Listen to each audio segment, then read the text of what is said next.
You are good to go.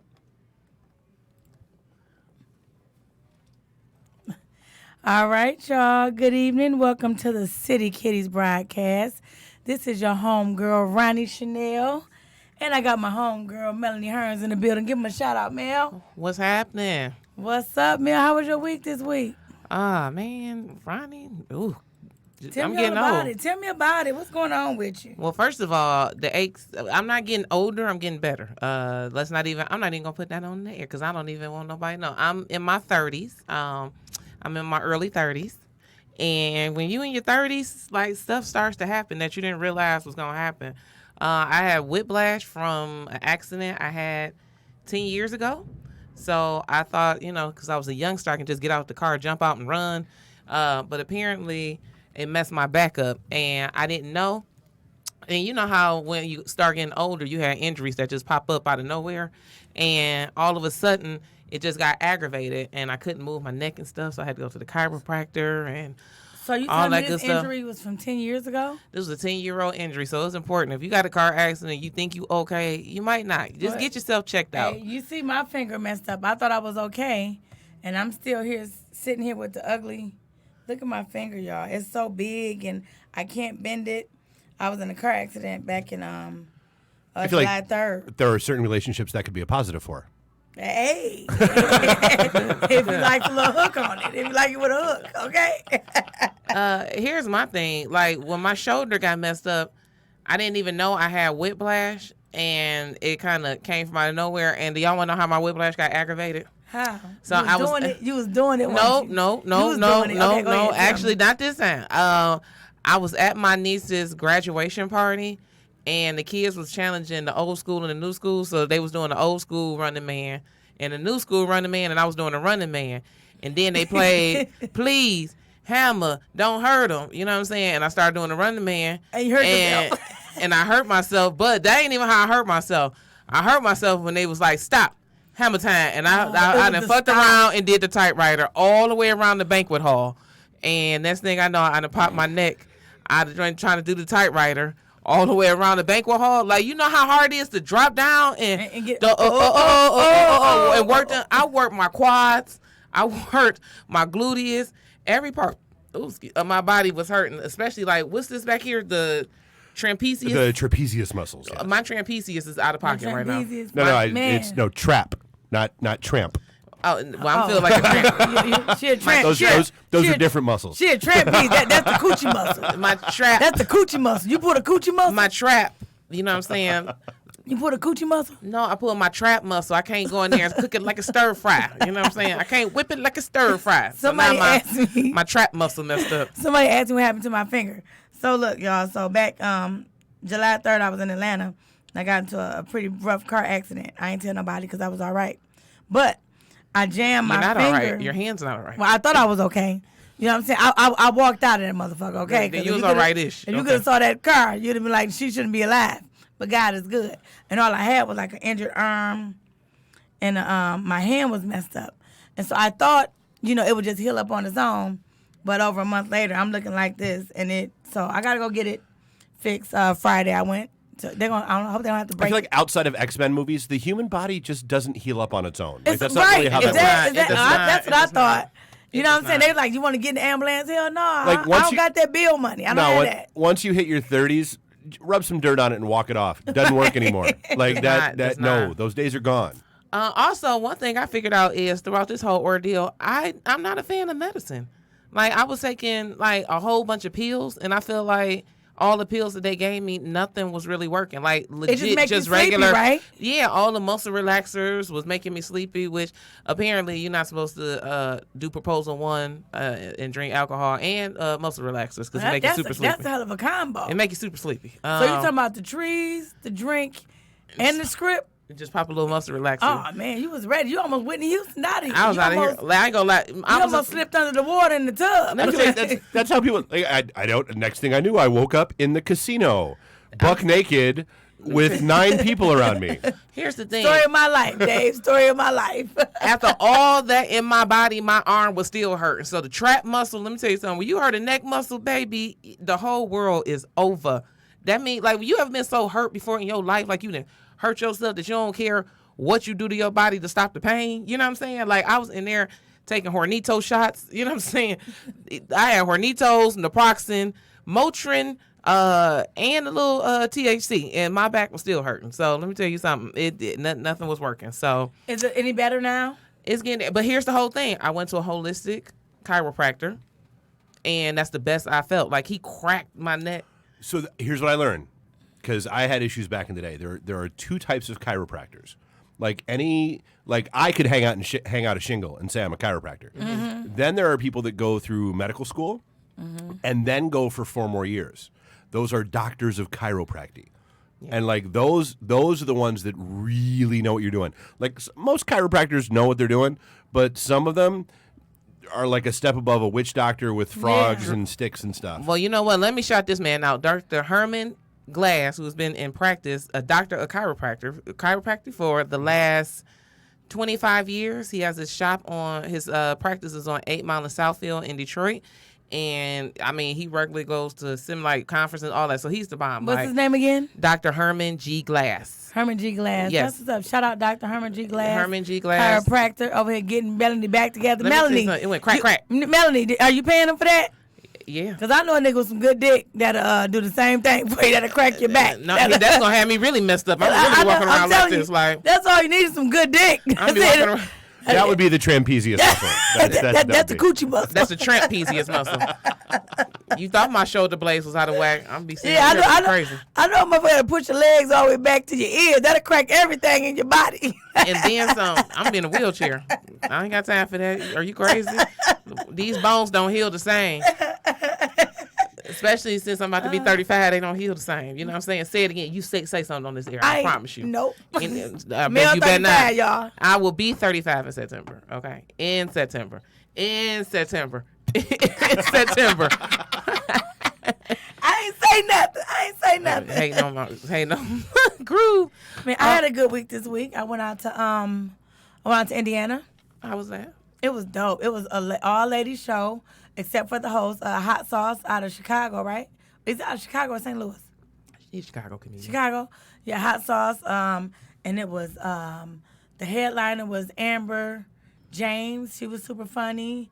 Aisha Brown, Stellana McBride out of Lansing. Aisha Brown's out of Indianapolis. And then a new comedian, young lady by the name of Day Day. I thought she was hilarious. Day Day was a city girl. Like, she reminded me of the city girls. I wanted to fight her. You so stupid. Just because she was so cute and little and shit. You know what I'm saying? Little bitch had nice titties and shit. The city girl. Her ass was sitting tight and shit. You know, here it is. I'm losing this weight. Booty dropping like bad dope. You know, like, the booty is dropping. The booty is dropping. See, I ain't never really had no booty, so that ain't nothing. Mike Bostic brought me in. Shout out to Mike. Mike is the truth. And his grandbaby was in love with me, girl. I don't know what it was about this baby that loved me. I tried to give him to his granddaddy, his grandmama, his mama. He just wanted to stay. I was going to say it was the titties, but I ain't got much titties. So, well, then that mean you got baby fever? Hell no. Is it baby fever? Look, when I do get baby fever, I take a children's Tylenol. Oh, man. So, we're going to jump into today's topic. I just want to give a shout out to our listeners. Hey, how you doing, Tam? Jackie, Tony, everybody come on online. And today we're going to jump into our topic. I know we like to range from lighthearted. You know, we're going to shift a little bit because that's what we like to do. Yeah. But there's so much going on in the news today. It is. Today. First and foremost, let's just jump off into this crazy-ass Epstein story. Like, let's just jump all up into the billionaire financier, Mr. Jeff, the deceased Mr. Is it allegedly? No, he's really deceased. No, I'm just not No, he's deceased. He was allegedly a billionaire. He was allegedly a billionaire. And he was he pled guilty, didn't he? No, he never pled guilty. So. Okay. No, he was just being held. Yeah, he was just being held. No charge. He had ironed out a deal with him and 4 other women, I believe, that were supposed to be co-conspirators in the whole ring and everything like that. They're trying to say that the suicide happened after new charges were brought up that would convict him outside of the scope of the original. Well, so deal. It was the day after. So, okay, so there were a whole bunch of conspiracy theories that hit right away. and so like you gotta wipe those out because those were just ridiculous. So no, he was not on suicide watch. Like he died. Yeah, like he was on suicide watch up until July 29th. I was about to say he was, but not anymore. He was. And they were like, oh, well, how did he get off suicide watch? They were like, dude, this guy was a predator and a master manipulator. So for him to sit down, because all you had to go through a psychiatric counseling session. That's easy. And convince some shrink, no, I'm not going to harm myself. I'll be fine. That's all he had to do, and life was good. So that's how he was off suicide watch. So that's gone.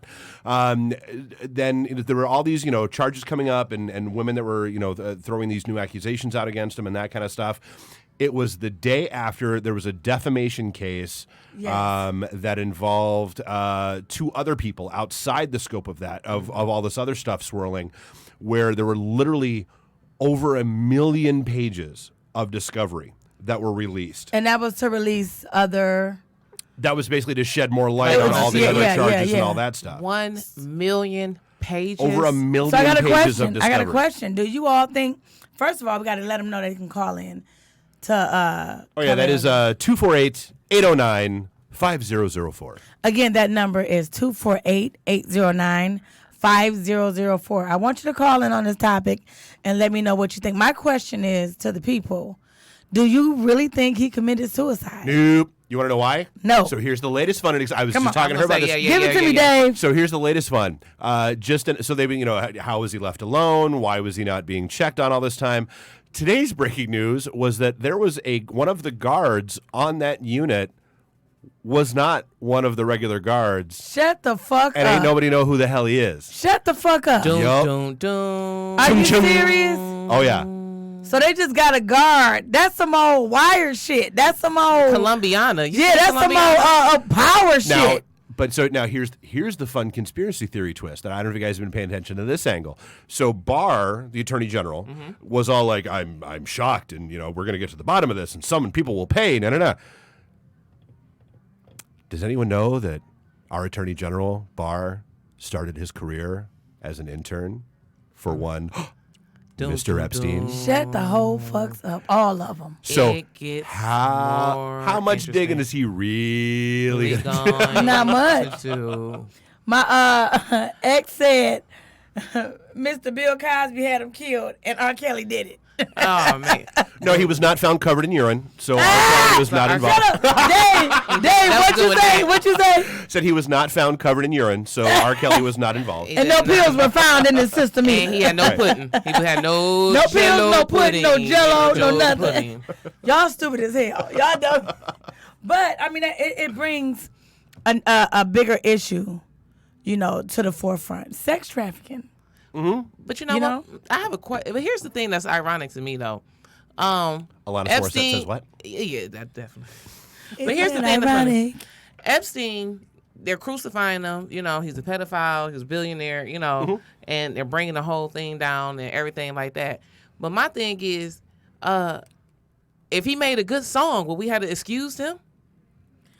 So you talking about Ira? If he made a good song, if he would have released Remix to Ignition. No, I'm just saying, if he would have if he would have made a good song, you know what I'm saying? Do we got more love for entertainers? Like, you know what? Like, hey, listen, he killed the bitch, but he can run a ball like nobody's business. You know what I'm saying? Like, have you seen him pull a crossover? You know what I'm saying? Like, he did. Don't get me wrong. He did. Hey, Mel, shoot the three. Shoot the three. Shoot the three. Totally random aside. Did you see the high school kid that faked Steph Curry out of his sneakers? Oh yeah. Did you see that video? Was great. That was great. That was a great video. I missed that one. You didn't see it? No. So good. You got to look. But no, so yeah, Epstein.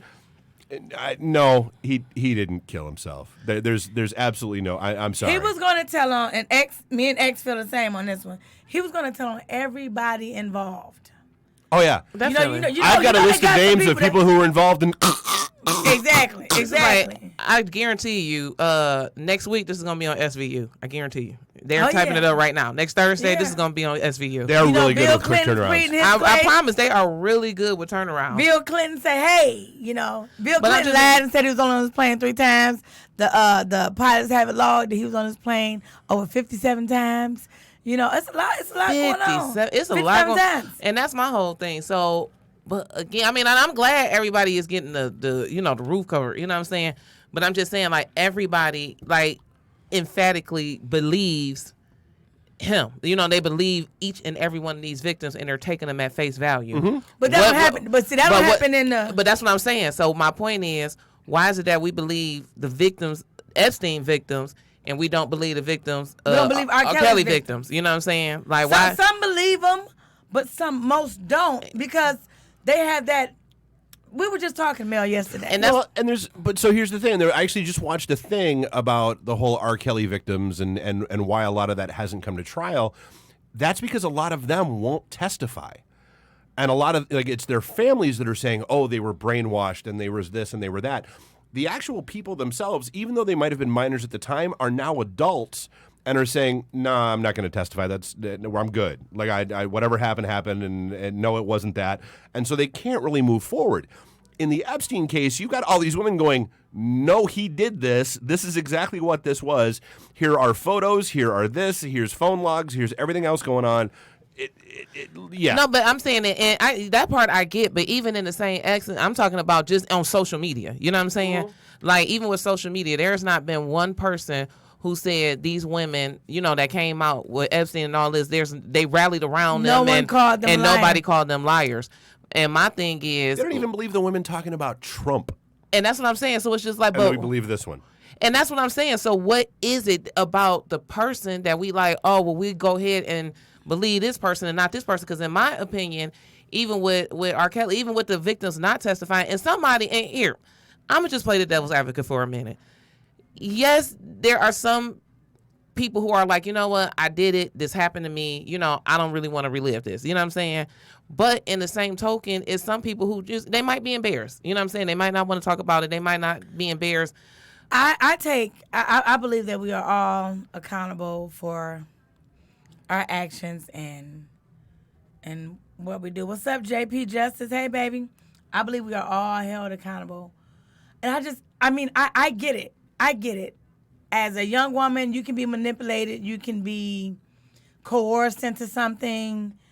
But also, you have your own mind. And me and Mel, we were just talking about this. I grew up in the 90s, Dave. I grew up in the 90s. When the dope man, in my neighborhood, the dope man was a celebrity. Mm-hmm. Okay? And here I was at 14, 15, hell, 13, 12, 13, 14. Here I was prancing around as much as I could to get the dope man's attention because he had the money and he was a celebrity. He was a hood star. And that's who I wanted to he could look out for you. And to me, it's no different than what these young ladies are doing. You are 15 and 16 years old. Why are you in the same place with a 50-year-old man, period, without your parents? Without your parents. Well, you know what? Because to me, everybody don't have parents. Two, I think a lot of the times, unfortunately, I think African-American young women are unfortunately hypersexualized because the way they are built. And systematically, I've had grandparents, instead of saying I had little titties, saying, but you all my life. I've been short all my life. I like a little girl all my life. I'm 38 years old, and they still say I look like a kid. But you didn't. I wasn't. I was shapely. My friends were shapely. You know what I'm saying? And we'll cover this up and cover that up, and you know we still dress modest, but some stuff you can't hide. And even in society, why do you have to hide it when it's just who you are? It's but what that's my point. It's the man's, it's the adults. But that's the point I'm making. Responsibility. But that's the point. The point that I'm making is this: is that a lot of times adults blame kids for adults not acting like adults. That's my point. You know what I'm saying? A kid is a kid, and adults need to act like adults. And even in society, we teach our daughters, don't get raped, but we don't teach our sons, don't rape nobody. You see what I'm saying? So that's the culture that I'm talking about. You know, it's a double standard in the things that we teach. We teach our girls preventative measures, but we don't teach our sons self-control and restraint. Well, you see what I'm saying? Well, what I'm going to say with that, when it comes to that, and that I'm only speaking personally, and I'm speaking, and I have to speak personally because for my son. My son is 22 years old, and I remember where he went to school at, and the community we lived in was predominantly white at the time. And I would tell him, whether they say yes, you don't touch them. I don't care if they're the same age as you. then that's supposed to be consensual. But I know so many young men, young black men, that have been falsely accused because it was a young white lady, a young white girl. And so I was always on the. I told my son when he hit that age, when he hit 18, I sat down, baby, you can't date nobody younger than you. At 18, you can't date anybody because you're considered an adult. Yep. So you can't date anybody 17 and under. You can't date anybody 17. Yeah, I don't care if you're a senior, she's a junior. Just it doesn't matter. Yeah. You can't do it because guess what? That can be turned around and you think it's just high school love and it ain't that, and it turns into something else. So I did preach to my son. And that's what I'm saying. That was a big deal for me. And that's what I'm saying. So you're one parent. I'm talking the culture as a whole. It's more of a culture of people, boys will be boys. So there's more of a boys will be boys culture. And women, you're supposed to do this, that, and the third. That's the point that I'm making. I got a good comment. You ready? Mm-hmm. It says, had R. Kelly had sex with an underage white girl, he would have died during the first case. What you think about that? I mean, he probably did have sex with an underage white girl. We just don't know about it. It ain't brought to. It just ain't brought to attention. Here's my thing. This is the thing that is kind of ironic to me. Everybody is saying, here's the thing that nobody's really paying attention to. Do y'all see how guarded Aaliyah's family is? Like, legit, that's the stuff that you just can't hide. At the end of the day, if he didn't do nothing else, y'all know he married a 14-year-old girl. If nothing else, y'all know he got her pregnant. If nothing else, y'all know he did that. If nothing else, we can go back.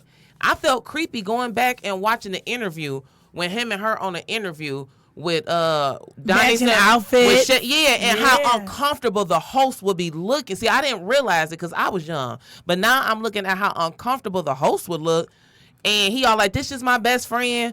And this your best friend? He 24 years old. You 14. This your best friend. This your best friend. This your best. So that's all I'm saying. But see, I go in even deeper than that. You know what I'm saying? Her parents, your parents knew you. Ain't no way my daddy would have let me go, whether it was for comedy or not, would have let me be alone with an adult male at 14, 15 years old. There was nothing you could have said, I'm going to make you this, I'm going to make her a star. There was nothing you could have told my parents for them to let me go with a motherfucker like, with anybody, with any man. It can't be like R. Kelly. It can be any man. That's what I'm saying. But you looking at it from, and I'm talking, you looking at it from your parents. And I got good parents, and you got good parents. We talking about people. Do you think she was sold? That's what I'm asking. I don't necessarily. The same thing happened. Tina Turner did it. Tina Turner mama did it. Her mama, yeah, for money. For money. Then like y'all don't think Sparkle didn't know what was going on? I wasn't gonna send my niece over there. So my point is, my point goes back to, because again, these 4 co-conspirators are women. So women are kind of the culprit. Like, that's what people don't understand. Like, women, the other ones, those are madams. He had madams. That's not new. And the thing of the matter is, that I'm not saying it's new. What I'm saying is, so because of these madams, and even with the young girls, they grooming people. So that's my whole point. Yeah. Speaking of which, and that's what I was just scrolling looking for. So have you heard like all the, I won't say uproar, I will say buzz that's starting to build about Drake and his friendship with Miley Bobby Brown? You know what? Okay, so I think that was kind of weird too. Put me hip. That was kind of, because she's like, what, 15 or something? So here's the thing, and it's so Miley Bobby Brown reveals that rapper Drake, so she's 14, reveals that rapper Drake, age 31, has been close friends with her for the last year, giving her advice. He texts her, "I miss you." This is the same Drake who has more than once skated around the "just friends until she turns 18" line, most recently with 18-year-old model Bella Harris. And then and this whole thing is like a list of, let's talk about, Charlie Chaplin in 1919, Sam Cooke and his 12-year-old, with 12-year-old Aretha Franklin, 16-year-old Anime Bullock and Tina Turner with 24, Elvis Presley and his wife, and Priscilla, Chuck Berry, Sable Starr, so here's Chuck Berry, the career ended. He got his career, and Jerry Lee Lewis, the great ball, Jerry Lee Lewis. Yep, and it just keeps going on, and it's just folks, so this isn't friendship, this is grooming. Mm-hmm. It's not. It's they're gonna date. He's gonna have sex with her. Hopefully not for a few years. No one will care because he's a man and a star. No one's gonna care unless we start making people care. Damn. So I mean, that's the. And that's the point I was making. We sometimes excuse stars, and we put we make little girls to me sometimes with little black girls they make them over sexualized and they act like they little Lolitas. You know what I'm saying? And everybody is not a Lolita. I remember when I was 9 years old. That's crazy. I went to Union Springs, Alabama, and I was always small, you know. And I went to Union Springs, Alabama, to visit my family for the first time, the Harris family, my dad's side of the family, where he originated from. And I remember my 9-year-old cousin. This girl was built up like a 25-year-old woman at 9 years old. And I just couldn't believe it. And I remember all the boys were chasing her around, you know what I'm saying? Because here it is, she's 9. Yep. We're the same age. And I'm still in junior's clothes and kids' clothes, and she's in preteens and misses, you know? And I remember that, but I also remember, like Mel said, with the women. Me and Mel, this is a topic that's near and dear to both of our hearts, you know. I remember older women would always set you up with the older man. They would always have a place for you to come hang out. You know, I couldn't drink at home. I couldn't smoke weed at home.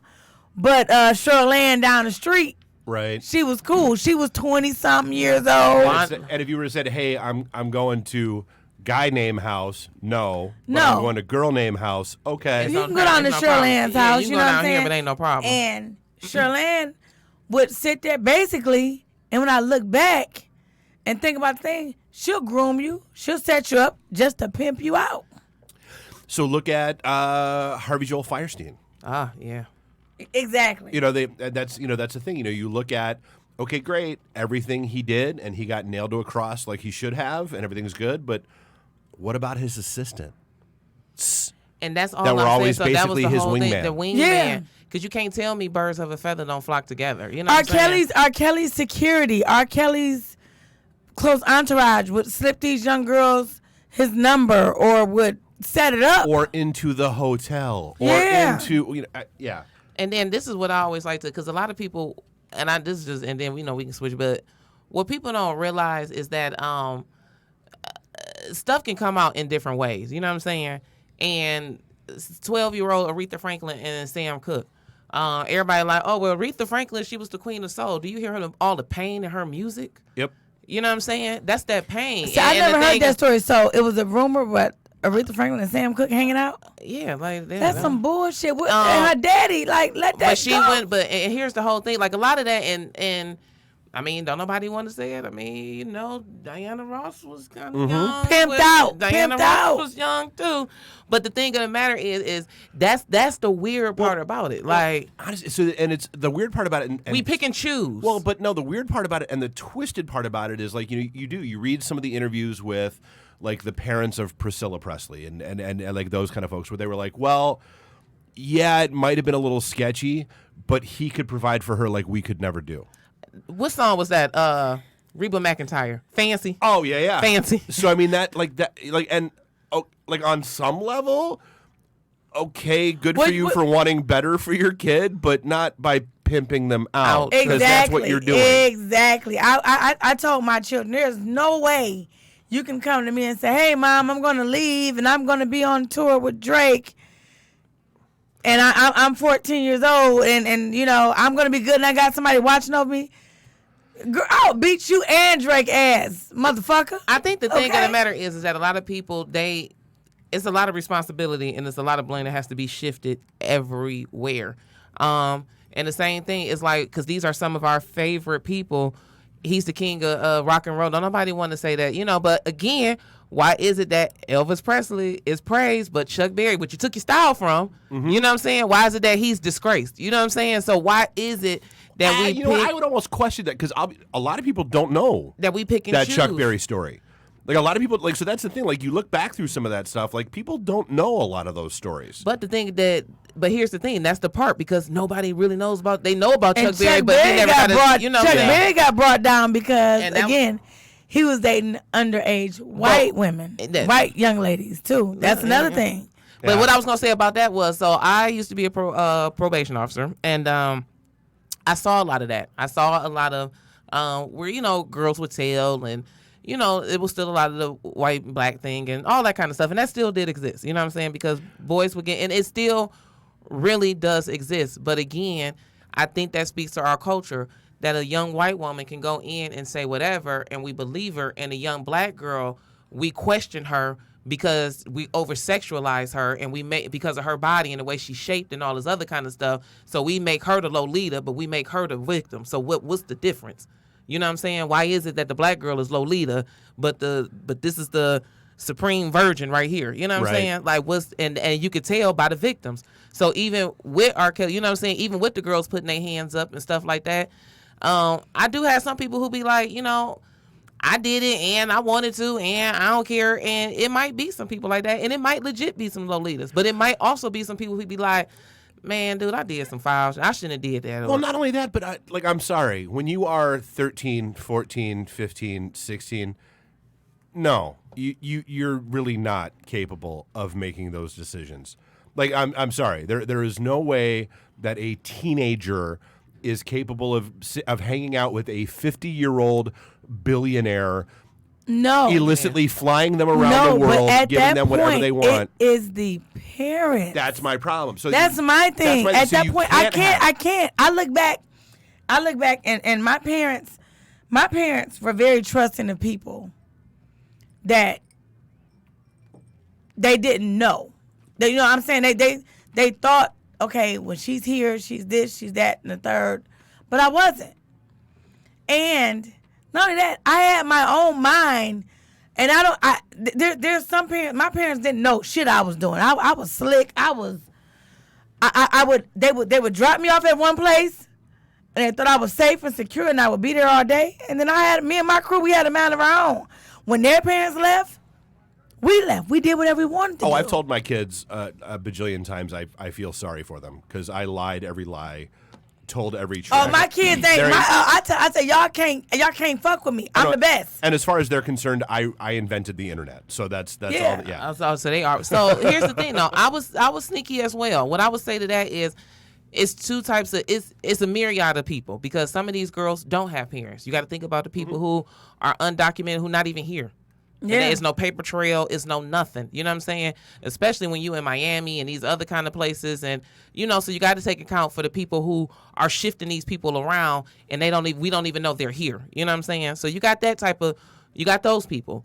Now, you got the other ones, which, to me, I think the ones that was his victims that's getting flown around, I don't necessarily think that the parents were around. Honestly, no. Those parents were around. They may have been around. They just didn't give a fuck because there was money involved. I don't know, man. It was money involved. You know how many people? Because most of them. The only reason I said that, and not being funny, but most of them were Hispanic. Like, a lot of them were Hispanic, and they were like 15 and 16. And I feel like a lot of them were, couldn't speak English. Parents can half speak. It's a different. Surprised. You'd be surprised. So I think it was the young lady on the R. Kelly documentary, whatever. What was it called?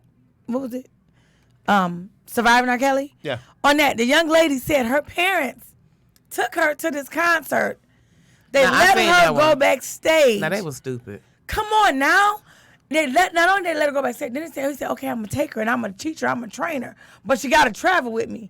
Get the fuck out of here. Now, to me, that's different than, and I'm going to find out if the girls had parents or who they were, but to me, that's very different than an undocumented immigrant who can't speak English. That's different. You don't know what's going on. That's why I said them could be the victims. But my point being, in some situations, yes, the parents, where your parents at. But to that, I was sneaky as hell. Just like you said, you were sneaky as hell. I was gone out of town for whole weekends. You was doing what you was doing. You know what I'm saying? So it's not, to me, it was by the grace of God that I did not get caught up in stuff that I could have got caught up in. But because I did that? But what I was going to say was, and that was what that was, because as a teenager, I made dumb decisions to go across state lines with this grown man who ultimately at the end ended up being a pimp, and I could have been trafficked because my stupid ass got in the car and went out of town trusting him like, that's my dude and all that other kind of stuff. 14-year-old and 15-year-old Melanie would not touch him with a 10-foot pole now as a grown woman, because I'm a different person. That's all I'm saying. And yes, it's a part of me that was like, yeah, I did what I wanted to, but it's a part of me that wish I didn't even do it at all. Like, a part of me was like, I want to go back. Like, we talked about being a regular teenager, doing regular teenage stuff. I missed out on opportunities, and I got friends who was doing all that type of stuff, and y'all missed out on opportunities. So when you go to the reunion, don't nobody know who the hell you are, because this grown-ass man took your shit away. Your opportunity to go to the prom and all that stuff. And a lot of people like, I ain't want to go anyway. No, you don't want to go now because you sitting up with this grown man. In the bar. In the bar. So now the prom don't seem like it's cool. But if you was doing what you was supposed to damn you better do, preach, Mel. then the prom would have seemed cool. You better so all preach. that shit didn't seem cool because you was doing shit you weren't supposed to. You better And preach. honestly, and dating a grown-ass man, you end up with all these insecurity issues. I had a man who had another baby on me in the 9th grade, a grown man. And in the 10th grade, I had a grown man get married to another woman. So by the time I was 17, I was insecure as fuck. You know what I'm saying? I wasn't supposed to have them kind of problems until I was in my 20s. Yeah. You know what I'm saying? Yeah. But this is the funny part about it. This how he knew he was a pedophile, because he still bought me a Space Jam gown for my birthday. Get the fuck out of here. A Space Jam gown. He bought me a Space Jam gown Space for my Jam birthday. gown. Met me at the corner when I got out of school. Listen. With a Space Jam gown and some thongs. You nasty mother. Nasty bastard. A you. Space Jam gown and some thongs. If I that would ain't find that nigga pedophilia, and beat his ass right now. if that ain't pedophilia, I don't know what it is. That's like Chris Hansen 101. And so, it you, was- so you didn't man. know what was going to happen. What are you doing with those gummy bears, wine cooler, and condoms? Like, what? Wait a minute. And it was R. Kelly's Space Jam. Dave, what did he bring over to the I house? said, it's Chris Hansen 101, the whole To Catch a Predator. Like, Yep. so you didn't know what was going to happen. So what are you doing with those gummy bears, wine coolers, and condoms? Basically. Them And you motherfuckers had be a- showing them with condoms and rope and shit. You know what I'm saying? like, And you got a Space Jam gown and some thongs. Like, come on now. And some Jean Nate. Come on. Now, you nasty. That's some Jean Nate. what the fuck is Jean Nate? What is Jean Nate? You don't remember the old spray you used to have, the Jean Nate, the cheap perfume that you get No, I do remember the baby with love. the talcum powder, and it comes, you know, the little kits that we But have. Like, it's called baby love too. They had one of the baby. that's what I'm love. saying. It's like baby pop. It's like Jean Nate, and it come. Jean Nate was for the young girls, and T Rose was for the old ladies. You know what I'm saying? And Oh, this fuck. You 35 though, huh? you know what I'm saying? You 35. You remember Jean Nate? Because I was 11 when he was doing this. So I mean, shut she's up. heard stories. You know what I'm saying? Why you got to go there? You know what? All my life. So you know what? My boy just logged on, and what up, Jay? Jay, you kind of inspired this, because we got about 5 minutes before we get into Kitty Litter. But Jay, you inspired. For what it's worth, the show that's going to be, like, I know you guys got started a few minutes late, and the show that's usually in here after you is not going to be here tonight because they're out of town at a boxing match. So if you need to run a little long, run a little long. No problem. Thank okay, you. look at So that. Jay Harris is actually the person who inspired a bit of today's topic, because he Comedian said, Jay Harris? Comedian Jay Harris. You better qualify that statement quickly. I was on your Comedian Jay Harris, right?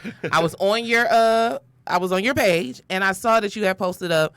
How can the same people who support Centonia Brown think R. Kelly didn't do shit? You know what I'm saying? Like, how can y'all still be the same people? How can y'all be the same supporters? And I was reading your comments because I thought it was very, very interesting. That other people was like, because women lie, because R. Kelly ain't do shit. You know what I'm saying? And it's like, dude, like, how everybody like, we had evidence. You know what I'm saying? So it's like, that's how we kind of got started on this, Jay. Hey, Jay. So you were the reason we got started on this topic, because we were like, why is it so different for certain people? You know what I'm saying? Like, is it because we love Sam Cooke so much that we ain't gonna say nothing? And we be like, whoa, the change gonna come. So we like, you know what? That song too cold. That bitch cold as hell. Alone by the river. So do we gauge pedophilia by how great your artwork is? You know what I'm saying? Like, you know what? I can do without Chucky Booker. You know what I'm saying? So I can do without the twist. So But fuck. Elvis? You know what I'm saying? But my blue suede shoes, I hell give it all no. motherfucking blue suede shoes. You know what I'm saying? But I can't give up the twist. You know what I'm saying? Because the last time I did the twist, I had twisted my ankle anyway. So I ain't even tripping on the twist. So I kind of feel like people, like, I think we are so fickle, man. I'm gonna tell you what I believe. My perspective, with like, if you compare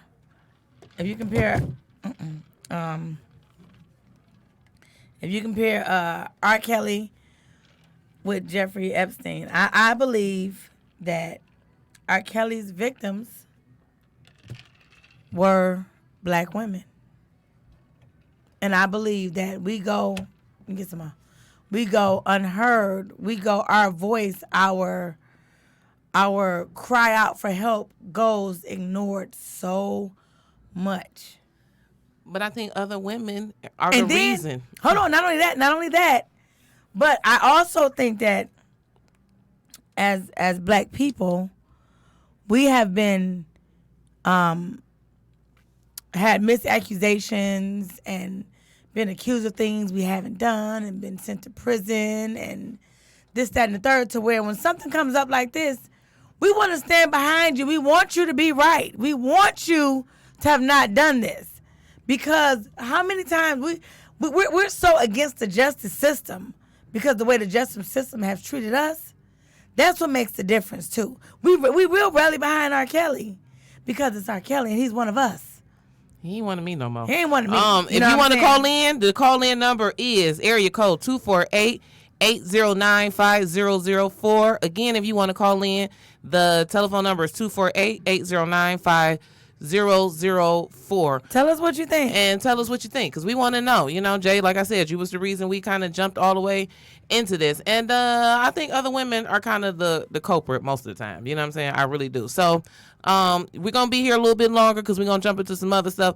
Come back to it. Let us know what you really, really think. You know what I'm saying? We really want to know, because I really think women be on some bullshit. Women fuck up other women. You know what I'm saying? A lot of times. We got to do better with we got to get some more girl power. We have to, but see who protects us. And we got to get some girl power. Like not just girl power, but again, I go to the black woman. Speaking of, we was talking about women. What you talking about, Queen? Serena, and the young lady. What you talking about, Queen? That was some girl power shit too. But anyway, as black women, it's like no one protects us.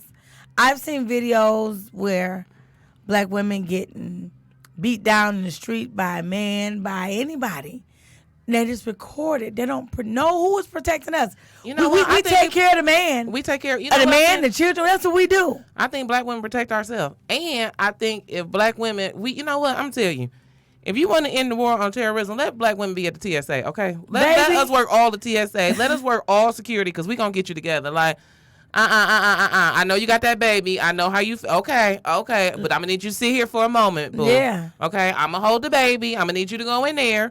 But I'm just saying, like, we protect each other. I'm going to pat that baby down. I'm going to pat that baby down, and I'm going to comb that baby hair. Don't even worry about it. And I'm going to whoop that baby if the baby keep crying. But I really think that black women, as together, we look out for each other, because the other day, I seen a girl walking down the street, and it was a guy just like, this is so irritating, fellas. Stop riding on the side of a girl trying to talk to her. That's so weak. Like, dude, first of all, it's creepy when she walking.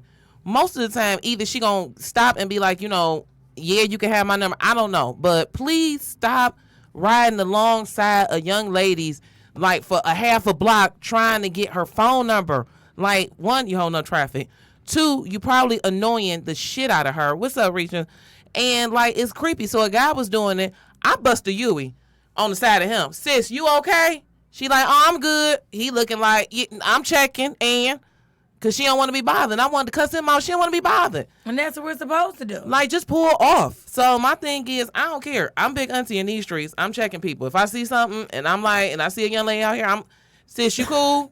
You need a ride? And as a Lyft driver, I do make sure everybody get in. My sisters, I will sit outside the house until you get in the house good. That's what's up, and man. Flip a light on. And I'm like, you good? And they be like, I'm good, sis, because I'm not going to leave you out here. You big auntie at 35? Yeah, I'm big auntie at 35. Okay, I'm big. Just checking. You know what? So I'm just saying. But speaking, I just want to know if you was big auntie at 35. I'm Speaking big, of auntie, I got an old soul. Hold on, wait a minute. So yesterday, me and my daughter, not yesterday, what's today? Sunday, me and my daughter went to the store, and this gentleman dropped his phone. You know what I'm saying? He dropped his phone, and I can see him. He pulls off, but he pull up just a little bit, and he's looking for his phone. And I yell out, yo. I pick his phone up to give it to him. And he's like, oh, yeah, good looking, auntie. I was like, first of all, you look just as old as me, if not older, homeboy. Watch yourself. Right, auntie. I'm not your auntie. Watch yourself. I know I don't look 21 no more, but still, I'm not your motherfucking auntie. So we're going to lighten the mood. I don't know if this is light, but as a comedian, it's okay. Comedians have a sick sense of humor. We laugh at stuff we're not supposed to. It's not funny. So let me just premise this by saying it's not funny, but there's some funny inside the story. Okay. So it is Shark Week. It's Shark Week, as we know. Last week was Shark Week. Last week was Shark Week. Last week was Shark Week. I love Shark Week. So it was a story on Shark Week where it was 5 friends. They went out on a yacht. Okay, anybody ever seen Starsky and Hutch when he be like, a yacht? He was like, it's not a yacht, it's a yacht. But anyway. So they went out on a yacht. 35 though. Starsky, just a new one with with Ben Stiller. Okay. So on the yacht that they were on, basically it capsized and, you know, all that kind of stuff. So they were in the Atlantic Ocean right outside of North Carolina. This area is known for having like 4 or 5 different types of sharks, like hammerheads, what was the other one? Great whites, tiger sharks, like all type of sharks. So it was 5 of them floating on a life raft for 5 days, no food, no water, dehydrated. One of the young ladies cut her leg, so, you know, apparently the blood in the water made them come, you know, closer to the thing. So it was some real live jaw shit. So for 5 days they floated, and the people who survived said that every time that a shark would come get one of their friends and eat them, they would just fall asleep so they didn't have to hear it. And I was like, wow. So it was how many made it? 2 out of 5. So basically you're on a life raft and all of a sudden you like, you know what I'm saying? And then and you hear that motherfucker just take your friend. But my thing is, I could have found a better This caption. real life? Yeah, I put it. Here's the thing. Sorry for the losses. Truly, that's not the funny part. Funny part is, why did you feel that you had to take a nap? You could have said anything else to the people on Shark Week. How do you fall asleep when someone's getting eaten by a shark? That's all I'm like, saying. it's not a quiet process. Yeah. Like you don't think you finna get 8 next? You don't hear the swallow? You don't. I done sat at the table with my kids and got mad because them motherfuckers swallow loud. They You know what I'm chew saying? loud. And you don't think he finna chew loud? And you don't think you finna be next? So you finna be like, you know what? I'm just taking a nap. Hopefully when I get up, they just gone and full. But I'm just take this little nap while they just eating the shit out of my friend, you know? No. And then they probably just did it like halfway at a time. Like, you know what? We're just going to take a leg, send that bitch back up, send it back down. Like, no, I had time for that. So how would you just take a nap? Like, I'm just taking a nap. I'm a yawn like, listen. When Baby Shark come back, just let me know. Like, I don't know. So that was Janelle is getting eaten right now. I'm going to go to sleep. Yeah, like I'm taking a nap. Like, I don't know what part of me, because my fight or flight reflex, I be in there trying to doggy paddle. Get the fuck on. I ain't just floating. I'm trying to doggy paddle across the Atlantic Ocean. Can you imagine? And see, maybe that's why they survive more than we do, because I'm on some fighting shit. You know, they just sit still. I'm not sitting still. You ain't got nowhere to go in the Atlantic. Where are you going? I'm gonna do something. I don't know how You to gonna swim, but I'm gonna try. You gonna swim half of, what is it in the water? You gonna swim half a meter and catch a leg cramp and die. But it's okay. You gonna get stung by a jellyfish and die. Laying there here, Melanie getting ate up. Like, I don't want to die either, but I ain't about to just sit there and let Mel get ate up. I'm gonna grab your arm or something. I'm gonna say something to get back to your family. An ear or something. I don't know. I'm gonna see if I can get on top of them. I'm gonna just see if I can ride them to shore and see what happens. Can you ride a shark, Dave? Can you ride a shark? Yeah. Well, I mean, I finally got around to watching Aquaman, and according to that movie, yes. Okay, shit. well, you know what? According to Aquaman said yes. I mean, Fonzie broke a shark. Okay, so you know what? I'm gonna ride the shark all the way back to land, go get help, and then come back for y'all, because I'm not. Or I'm just lay there. I don't know, but I thought that was very interesting. That she took a nap. She took a full-on nap. That ain't a friend. You taking naps and shit. That's I'm getting ate by a shark? not a friend. Like I would want to at least hear, like, a little something. Yeah. A little something. Like, well, what we got going? So listen, what we got going on in Kitty Litter today? Just in case if you guys don't know, for my people that's listening live and also on Facebook Live, Kitty Litter is a segment that we do where it's our pop culture section where we figure out what's going on in these streets. We figure out up-to-date topics, and we just kind of let y'all know what's going on in these streets. So, all right. Let me pull up my kitty litter. We're gonna pull up the kitty litter because that's Ronnie's expertise. Ronnie, Did you see? all the tea. Did you see? Joe Budden and Nicki Minaj got into it. About why is Joe Budden even talking?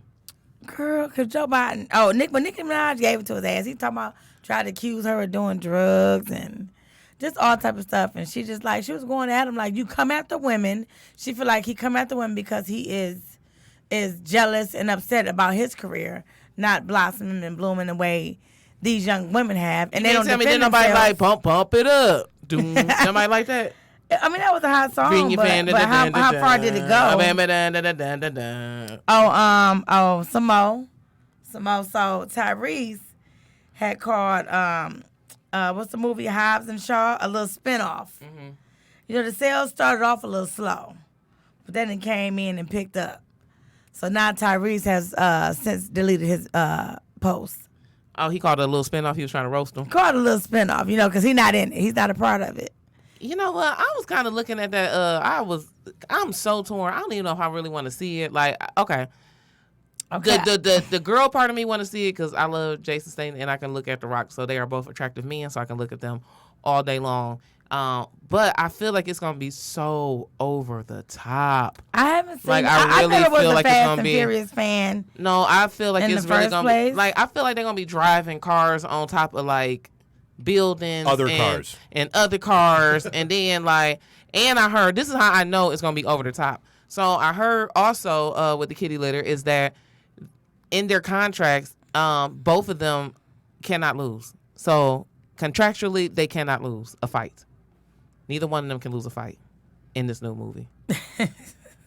It's in our contracts. We cannot lose. I've never been a fan of Fast and Furious. So I think that's pretty interesting. So that should just let you know the level of narcissism in the movie, and that should just let you know how over the top the movie is going to be. I mean, but that goes back to Eddie Murphy in Delirious. He's like, well, you know, hey, if I'm the star of the movie, I'll kick your ass. You got a point there. Okay. But somebody got to lose in the action fight. It ain't like you're going to lose forever, Hobbs. You just lost this scene, and then you're going to come back and fight. Like, I feel like it's going to be, like, over the top, like Expendables. Like, Expendables is, like, so over the top. Like, see, I'm not a big action movie person. I don't really watch TV. You know? I have to tell you that. I have to watch TV and the news and shit just to have shit to talk about. I'm not a big TV person anymore. I love Expendables. Well, these are all old movies. Expendables is old. But it was like every old action hero from Jean-Claude Van Damme to what's his name? Chuck Norris. Was it Chuck Norris? Chuck Norris. So yeah, I got Stallone something else. And everybody, yeah. And Charles Bronson. I got something else. A little bit. We're gonna spring a little black girl magic on you right now. Sprinkle them, baby. A high school student from Lithonia, Georgia, Aranza. I'm gonna see if I say this right. Aranza Pina Popo. That's her name. If I said it right. If I didn't, forgive me. She won the Google competition Doodle for Google. She won $30,000 scholarship. The competition, the theme was When I Grow Up, I Hope. That was the theme. And her design was a painting of her mother holding her as a baby. And under that picture, under that painting, Aranza was looking after her mother in later years. So I thought that was pretty dope. Oh, don't you make me tear up out here. Yeah, make sure you look at it. Have you seen it? Don't you make me tear up When you go into Google, that's what you see. When you search something in Google, that's what you see is her design. Oh, now that's dope. That's a little black. I wish let me do my little. I know we need a bell or some shit. Well, There go the bell. That was my sound effect. Oh, hit the bell. Get him. Okay, first of all, I just felt like Shirley from What's Happening. I want you to hit it. Like, than that. Like greens and toast, ham and cheese. Pick it up. Wishing. Yeah. Okay. I'm starting ringing this damn bell. You can ring my And let me bell. see. I got some more stuff about the young man who took the knee at the Pan Am Games. That the U.S. took the gold and the bronze home, but he took the knee. His reason for taking the knee was his pride. He loves his country, and his country has all his pride and everything in his backings. But with racism, lack of gun control, mistreatment of immigrants, and a president who spreads hate is the reason why he decided to take a knee. And what's the young man's name? Now, on here it says Race Embolden. I don't know if that's his real name, Race Embolden, but the last name is Embolden. Oh, man. Yeah, well, we're going to about 2 more topics before we wrap it up. So now they're saying John Singleton's baby mama suggested that his new girlfriend killed him. What? Yes. That is very, very, very the news. Yeah. So apparently she's saying that his death and family took him by surprise, and that yesterday John's baby mother made a surprising and unfounded claim that his new girlfriend had failed to give him proper medical attention in a timely manner. And so in a shocking post on Instagram, Tasha accused the girlfriend, mother of his youngest child, of vindictively failing to get medical attention for John when he first began showing signs of a stroke. She also claims when she eventually took him to the hospital, she left him there and did not alert his family or friends as his condition as payback for him going to Costa Rica without her. Here's the thing, though. He did get dropped off at the hospital, and they ghosted him. So he did get dropped off, and remember they was So like some nobody people know. just left him? Well, they saying the girl. Remember they said he showed up at the hospital, nobody knew how he got there or nothing like that. And then I think about time he got there, like he was not conscious, because when he had a stroke, he pretty much went into a coma, for the most part. So I don't know. They say nothing is So doubling back to your first topic, quick update. The warden at the federal jail where Epstein killed himself has been fired, and the two guards who were supposed to be watching him have been placed on leave. Wow. Dum. This story is gonna be. You know what? Here's the thing. This might be our next biggest scandal of the 20th century. So here's the thing. Yeah, one of Epstein's guards the night he took his life was not a regular corrections officer, and the union local president said, "Well, that was just a fill-in. Who we just we were running short on staff, so Conveniently, there was a just this fill-in. guy that he was a fill-in. But who is this guy? At a prison, though. He was a temp. At a prison. At a prison. He was a temp at a prison guarding a high-profile, high-security inmate. And y'all chose a temp to guard him on one of the most highly profile, publicized cases. As I tell my children when they bag of lies, just a bag of lies, just all of them. Everything in that bag is bullshit. When they say if you walk like a duck, talk like a duck, then it's probably you quacking like a motherfucker. You're quacking like a duck. It probably is a duck. That's crazy though. It's something. I just hope that that these young women get justice. And even in every case, I just hope that these young women get the justice that's due to them. I look back, again, like I spoke earlier, about when I was young and 14 years old and dating men that were in their 20s and things like that. Men were adults coming to our high school homecoming. Like, how did y'all let that happen? Well, you got movies like Dazed and Confused, where you got Matthew McConaughey exactly. in the 70s. I get older, they keep staying the same age. All right. And everybody's like, "Oh, that's cool." No, it's really not. And you're a creep. Yeah. We were all failed. Like, how do you allow that to happen? I remember our age limit for the homecoming was like 21. Why is it 21-year-old there with 14 to 17-year-olds to 18 at the oldest? But you know what? In college campuses, and that's crazy because in college you couldn't be a certain age and live around other kids because you was too old. You know what I'm saying? Yes. And I think it's weird that in high school they just let everything go. Here's the thing. Everything that I went through made me who I am now. And the thing is, now I can look back and I have a shit ton of jokes. You know what I'm saying? Mm-hmm. And people ask me like, well, why did you do this? Well, you know what? I dated the fat guy around the corner because I knew I can eat something because my auntie and them didn't have nothing to eat like that.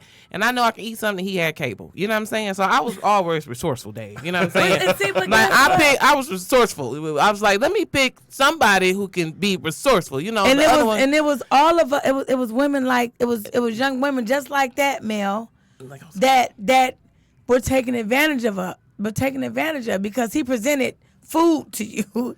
He presented cable. He made it.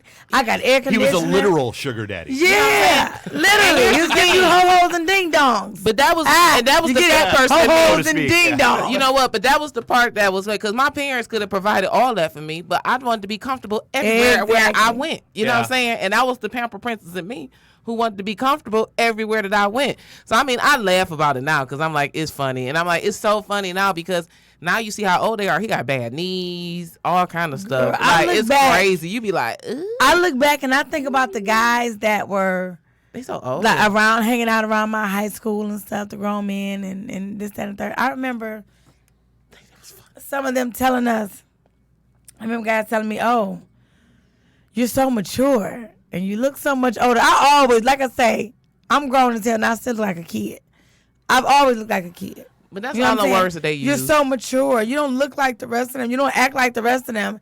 And here it is, your 25-year-old ass, 30-year-old ass, sometimes 40-year-old ass is grooming me just to get some pussy. It's not that you were mature, it's that they weren't. They weren't.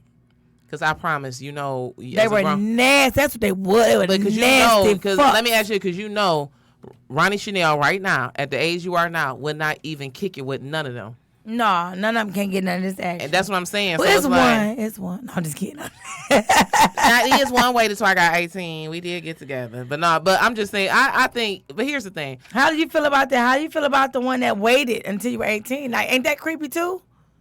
I love Satin.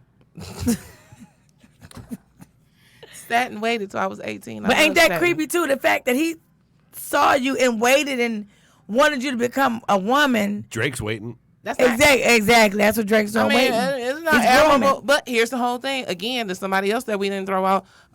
Russell Simmons in that whole modeling world. Oh, Russell Simmons, that definitely. Whole modeling world. Definitely. That's a whole. Well, that's why he been quiet. When the last time you heard something about Russell Simmons? But I'm saying, that's a whole nother world. You know what I'm saying? And it's like, do you prosecute Russell when he married Kimora and they got 2 kids together?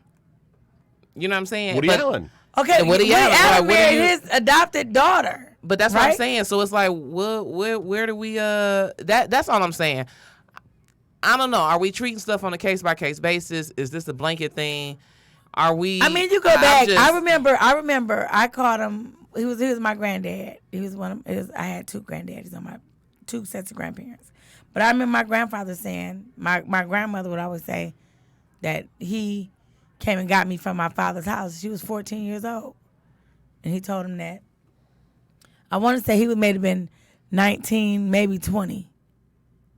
19, maybe 20. And he went and got her from her father's house, and he told her he would take care of her. He told her, what he would do, and he would, and they let her go. They gave her to this man.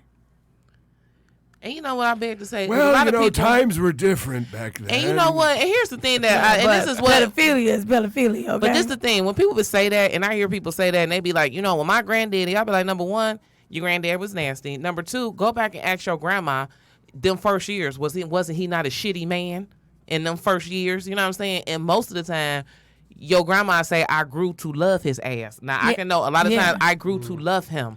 And by the time I had to stay because I had 6 fucking kids. And then with no education, so where was I going? Her family was giving her to him because it was a lighter load on who they had to feed. And I mean, and that was a lot of reason that they did it back in the day because it was a lighter load of people that you had to feed. So man, we gonna struggle together. My daughters ain't none of these motherfuckers taking mine away from me. You ain't never seen Fancy? You ain't never heard Fancy by Reba McEntire?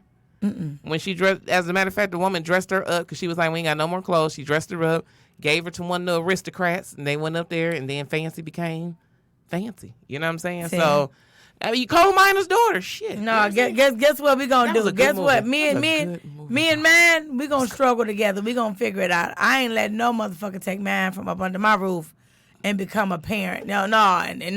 But but this is what I would say before we wrap up. But this is what I would say though. It's funny because again, how society dictates stuff. We romanticize certain people and we demonize other people. You know what I'm saying? Yeah. We romanticize male high school teacher sleeps with student. Devil. Female high school teacher sleeps with student. Hey. Where was she when I was in school? Where was she? Exactly. True. But then you have Dirty Dancing and Patrick Swayze was like what, 40? That's what I'm saying. But I'm just saying, so you got like this, but then But then on the other token, it's like, but then if a older woman is like, and then again, if an older woman was with a younger man, it's like, oh, he taking her down through there, he using her, all that kind of stuff. So I'm just gonna throw this out there, regardless of how much I get laughed at. So did you watch the 90210 reboot, the first episode? No, not yet. Is it good? It actually really is. I'm kind of curious as to where they're gonna take it because it's not what I thought it was gonna be. I know what they're taking. It's not the show. It's not the show. It's them. It's them.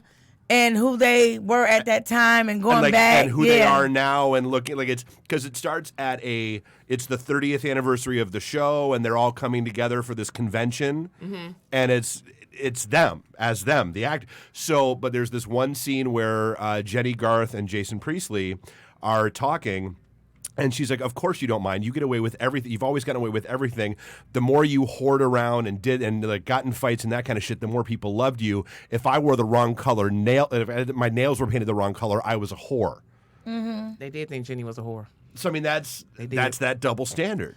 I am gonna have to watch the reboot, so it's really kind of good. I was impressed. It's not what you expected. Like I was expecting like a giant wagon wheel of cheese. I'm gonna have to check it out. I'm gonna shout out one good show that I watched on Netflix the other day. Family Reunion on Netflix. Okay. Is freaking awesome. Do you hear me? It's one of the twins. I can't remember if it's Tia or Tamira because I always get them mixed up. She's the mother. And first of all, it's a real family show, and the kids in the show are stealing the scenes. The kids are great. So basically, he's a retired football player. Used to live in Seattle, comes back home to Columbus, Georgia. This is just let you know. The mother is Loretta Devine, and the father is Richard Roundtree. So that should just let you know. Okay. That should just let you know that it's a good ass show. Like, it's a movie or a no, series? it's a series. So that's the Loretta Devine is the mother. I mean the grandmother, and Richard Roundtree is the grandfather, and who else is in there? Oh my gosh. The lady from Family Matters, the sister Rachel, that's the other. Yeah. That's the sister-in-law. Like it's a freaking. Oh, and the principal on there is Mark Curry. So it's a good show. It's a dope show. So it's a good show. Like it's actually. You see my look? That sounds up. I want to watch that. I also shout out to Tiffany Haddish for She's Ready. She got a comedy show on Netflix, and it's like 7 or 8 female comedians, which I think is super dope. Shout out. Somebody told me stop scratching that pen and pencil. I guess they can hear it. I didn't know. I'm sorry. I got bad nerves, baby mama. I'm sorry. Well, anything you want to leave them up with, Ronnie, before we wrap it up for the evening? Next week, let's talk about, since we're digging into men dating younger women and how it's looked down upon, but when women date younger men and just this whole thing, because I ain't gonna lie, I like them. I do too. I'm not gonna lie to you. You know what I'm saying? I got my whole life together. They grown though. They grown now. They grown. I know, and I find myself. And here we are. This is the oxymoron. We'd had this whole conversation about how men are over here with these little girls, and here me and you are over here lusting at this 18-year-old at his high school graduation. 18. First of all, we at his high school graduation. Man be 20-something. Look, so now we at his little cot. Like, look at his little. They be over 21. They might be. They older than my son. I would say that my son is 22. They at least. They just older. They 22 in 3 months. They 22 in 3 and a half. They 22 and a half. What's the youngest guy you ever dated? Me? Yeah. Under, I would say younger than me. On the advice of counsel, I would say about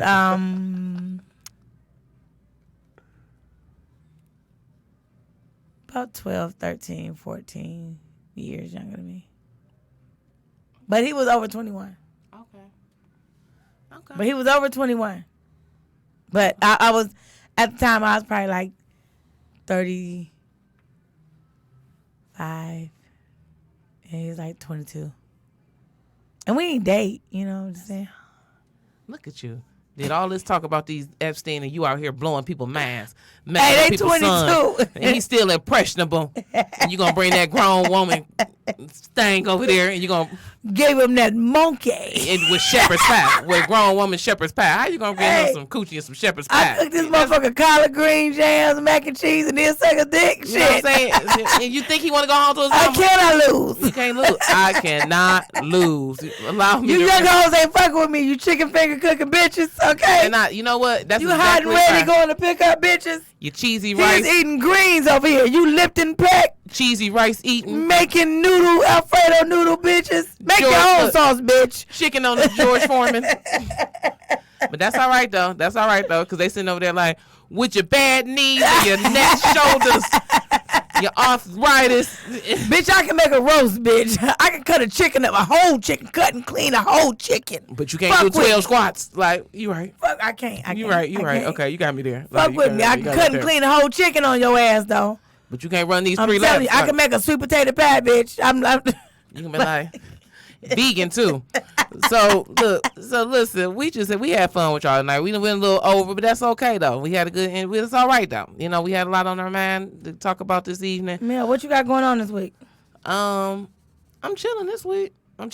But coming up September, Labor Day weekend, I'll be featuring at the Ann Arbor Showcase with Mike Jeter. So come out Labor Day weekend. Again, I will be featuring for Mike Jeter at the Ann Arbor Showcase. So please, come out, support local comedy. Ronnie, what you got going on? I love you too, Brandy. I love you too. What I got going on this week?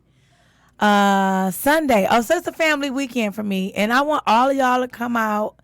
Ivan is coming in town. Ivan will be here. Who's Ivan? My son, my baby. My baby will be in town on Friday. So Friday night we're doing like a family bowling night, and I might hang out after that or whatever.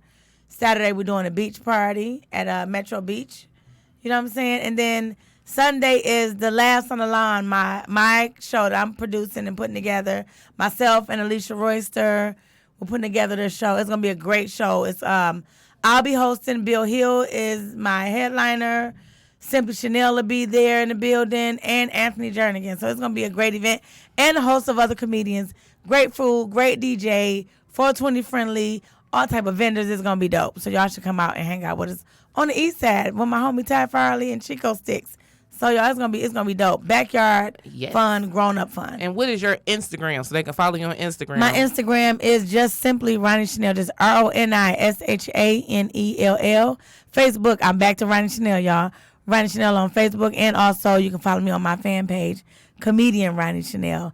Mel, give it to him. All right, so that is the end of the show. I will be out here lifting on the weekends, and if you'll see me out here, you know what I'm saying, tip me. Come pick me up, Mel. Pick me up. You know what I'm saying? Tip me. But Mel, like, tip me. Are you, like, if you pick me up, can we both drink? Because, like. Allegedly. Okay. So, cool. allegedly. That's kind of Lyft driver I like. Hypothetically speaking. I had a great Lyft driver that got me drunk one night. Take my light out the window. But the bitch kept the meter running. No. And charged you. I fed this hoe. We went and bought a fifth of Amsterdam. So what? It was $13.77. So what? But she drank my liquor and I fed her Coney Island. And this bitch still rang the bill up on me. I got my bill. It was $58. I'm like, bitch. And she still charged you for it. Yeah, I reported that home. I said she was drunk driving. I will be out here lifting this weekend. I lift, so I'm be your local Lyft person. If you see me, let me give you some Lyft rules. Tip me when you get in that car. You know what I'm saying? Number 2, don't get in my car too drunk. You know what I'm saying? Because I got a plastic bag and I'm going to just tie it around you. And I have no problem with putting you out on the car. Number 3, listen, black folks, you know somebody coming to pick you up. You know somebody coming to pick you up. You know can't nobody see the street lights or the address over here because you got a busted out street light. Stop acting stupid. Stop having to have me call you because I be your ass on the porch. Be your ass on the porch. Number 4, if you got more than 12 dudes on the porch and it's 12:30, I'm riding past your ass for real. And then you're gonna have to call me to bust a U-turn, flat out. Okay. Number 5, white people, don't bring your motherfucking dog in my car. You understand me? You understand me? I'm leaving you and the dog at IKEA. You understand? You and Pooch. You and Pooch is getting left. So them is the 5 Lyft rules. I'm about to do the 10 crack commandments. The 10 Lyft commandments. I'm going to make a rap about the 10 Lyft commandments. So listen, thou shalt not get in my car and talk if thou breath stink. Okay? So that's just some rules. And stop hitting on me. Stop hitting on me. You ain't got no car. You don't have no car. Guess what he paying though? Shit. Stop hitting on me. And then give him my number, Mel. Tip me in cash. Tip me in cash. I like cash. You know what I'm saying? And you could tip me in $4.20. I ain't tripping. I mean, I declared Uber and Lyft as dependents last year. I got a car. You know what I'm saying? I'm just saying. Just because they're in a Lyft doesn't mean they don't have a car. Yeah, hey, they might just be making a responsible decision. They might be. Or, you know what? And here's because I got yet another dumbass friend that just got a DUI. and I don't even know how the hell that happens in 2019. Now, I will say is sometimes when it's 2 o'clock and you attractive and you drop and you can't be the last ride. You know what I'm saying? I do happy endings. Literally. Then she wants just the tip. Look, fucking cash tip. Give me just the tip. You know what I'm saying? So I'm in here offering happy endings. No, I'm just fucking around. You ain't getting no happy ending. I'm putting my people on. You gonna have everybody. They finna be calling schedule rides. Like she got the bitch with the white car. She got happy endings. Hey, you know what I'm saying? Is that the 2? Call Mel. Call Mel. You know what I'm saying? They finna be just like my shit finna be like bing. Cute. Look, another ride added to the queue. So listen, follow me on Melanie J Comedy _comedy on Instagram. I'm gonna be going live doing my Lyft stories. Lifting at night. Lyft is live, man. People get in the car drunk. People break up in the backseat of my car, man. I done had They love me as a Lyft. I'm always drunk when I get in the back of the much shit going on. I done had one guy get in the car with me and rub on my thigh. It's cool though. You let him sit up front? He was cute. Only him. He was on. Oh, you gave him something? Did you give him something? No, he was like, you let him touch your titty? He touched my thigh though. But anyway, your titty though. Nah, not yet. The Lyft driver's guide to dating. You got to instead of the third date, it's the third ride. It's the third ride. Okay, you got to coach me first. Okay, you got to give me a long ride. Okay, you know what? No pun intended. No pun intended. You have to give me a long tip and a long ride. And a long ride. You know what I'm saying? You gonna owe me after this Lyft ride. So they were like, you know what? You know. Ain't nothing no good about then that's the, you know, I'm gonna be on there on the prostitution ring because I'm out here just. They be like, she got mobile pussy. Like, no, I don't. You done sex trafficked yourself. You ain't got nobody to tell on. Here's the whole thing. I'm going to jail and I'm the victim. Like, I don't even know what to do. You know what I'm saying? Like, a part of me going to jail. I did it to myself. You know what I'm saying? So now I'm in the psych ward for no all-apparent reason. So listen, follow me on Instagram, Melanie, MELANIEJ _comedy. And also on Facebook at Melanie Hearn. I haven't came up with no snazzy name. I am who I am. You know what I'm saying? That's it. Like Tommy the Hitman Hearns, no S. Tommy, I'm gonna make our name more famous, baby. No, I'm just playing. For real, but I'm not. And then that's it. So listen, catch us next week. We'll be out here kicking it. We got a special guest in the house next week. We ain't gonna tell you who it is, so because we want y'all to tune in so y'all can figure out who it is. You never know. We got our homeboy Dave. Give it up for Dave, y'all. Give it up for Dave, the best engineer on this side of the Mason coming Dixon. through though. I fucks with Dave. Dave is like our resident. Dave is like our resident white boy. Like, but he a white boy. He's a white man. He a white man, but he ain't like a white man. He a cool white man. He understand our struggle. Like, I like this. Like, in the words of Jeff Horst, Jeff said, what do you have to do to be a white, go from a white boy to a white man? And I don't know. Hey, Daphne. And Jeff, I have not figured that out yet, Jeff Horst, but for whatever reason, Dave is a white man. Dave is a cool ass. He's a white man. And I be feeling like that's cool. I be a little nervous to say the N word, but I just said it. You know what I'm saying? Because he's a cool white man. Oh, no, we'll talk about me growing up in New Hampshire and almost getting banned from the state and run out of the state because I dated the only black girl in my high school. Shut up, Dave. You did what, Dave? You did what, Dave? Dave, you can't have that story at the end of the show. Dave, what you do? Well, I'll save that for a future episode. Oh, my God. Save it for a future episode. He done got ran out of New Hampshire for dating the only black girl in town. I knew I fucked with you for a reason, Dave. If y'all want to hear Dave's story of next week. Of a Bronx tale in New Hampshire. Damn, my goddamn phone died. Shit. This is a Bronx tale in New Hampshire by Dave, dating the only black girl. So listen, we're going to talk about that later. Come back and see us next week. This has been your edition of City Kitties. Holla. You can do the cat sound. It hurt my neck to do that.